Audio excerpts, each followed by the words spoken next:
नमस्कार, स्वागत आहे तुम्हा सर्वांचं माझ्या चॅनलमध्ये, ज्याचं नाव आहे खुशबू महाराष्ट्राची। तर आज आपण पुरी भाजी बनवणार आहोत। त्यासाठी मी इथं बटाटे कट करून घेतले आहेत आणि मटार। तर आपण हे आधी उकडून घेऊ।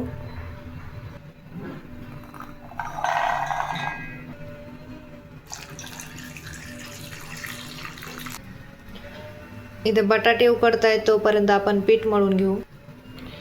पुऱ्या बनवण्यासाठी मी इथं गव्हाचं पीठ चाळून घेतलं आहे। त्यामध्ये आपण आता चवीपुरतं मीठ टाकून घेऊ आणि पाणी टाकून हे पीठ घट्ट असं मळून घेऊ।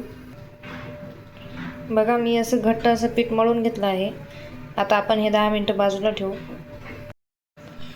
बघा, बटाटे आपले उकडून झाले आहेत। आता आपण या भाजीला फोडणी देऊ।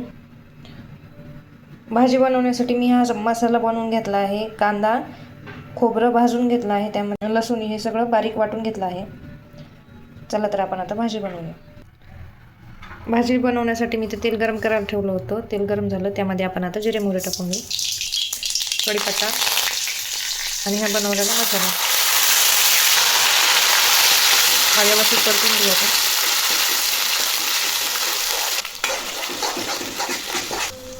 बघा, आपला 2 मिनिटांनी हा मसाला परतून झाला आहे।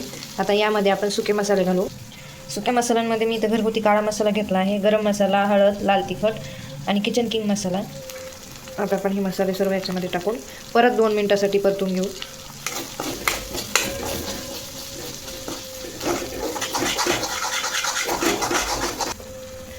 आपले सर्व मसाले परतून झाले, त्यामध्ये हे उकडलेले बटाटे आणि मटार टाकून घेऊ। हे सर्व मिक्स करून घेऊ आपण।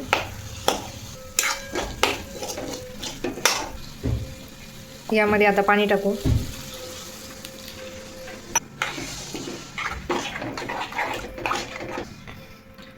चवीपुरतं मीठ टाकून घेऊ। आता थोडीशी कोथिंबीर। आता कमी गॅसवर चांगलं एक उकळी येईपर्यंत आपण ही भाजी शिजवून घेऊ। भाजीला उकळी आली, आता भाजी तयार झाली। आपण आता पुरी बनवायला घेऊ। पुरी बनवण्यासाठी मी एवढ्या साईजचा गोळा घेतला आहे। आपण आता याला तेल लावून लाटून घेऊ।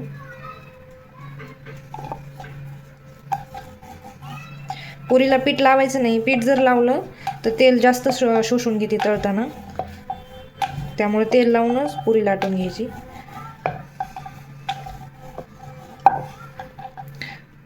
अशा पद्धतीने आपण सर्व पुऱ्या लाटून घेऊ। मी आता सर्व पुऱ्या लाटून घेतल्या, आपण आता ह्या तळून घेऊ। पुऱ्या तळण्यासाठी तेल गरम करायला ठेवलं होतं, तेल गरम झालं, आता आपण पुरी तळून घेऊ।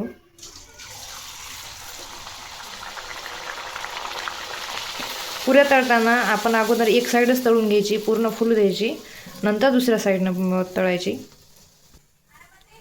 पुरी जर सारखं सारखं पलटत राहिलं ना तर मग तेल जास्त राहतं पुरीमध्ये।